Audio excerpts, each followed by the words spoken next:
হাই friends, আজি বহুত ঠাণ্ডা দিছে। শৰাইঘাট দলং এইখন ব্ৰহ্মপুত্ৰ নদী, বহুত ভিৰ আজি, বহুত জাম লাগিছে আৰু তাতে কুঁৱলী পৰি গোটেই ঠাণ্ডা আজি দিনটো গোটেই ঠাণ্ডাই পেলাইছে। এয়া চাওক, এই জানুৱাৰী আজি 3 তাৰিখ, শৰাইঘাট দলঙত কিমান ঠাণ্ডা পৰিছে। গোটেই গুৱাহাটীখনেই ঠাণ্ডা হৈছে। অইনবাৰ গুৱাহাটী গৰম, আজি একেবাৰে ঠাণ্ডা।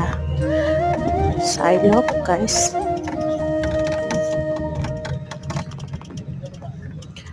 জাম লাগিছে কুঁৱলীৰ বাবে, জেগাবিলাক নেদেখা হৈ গৈছে, সেইকাৰণে জাম লাগিছে।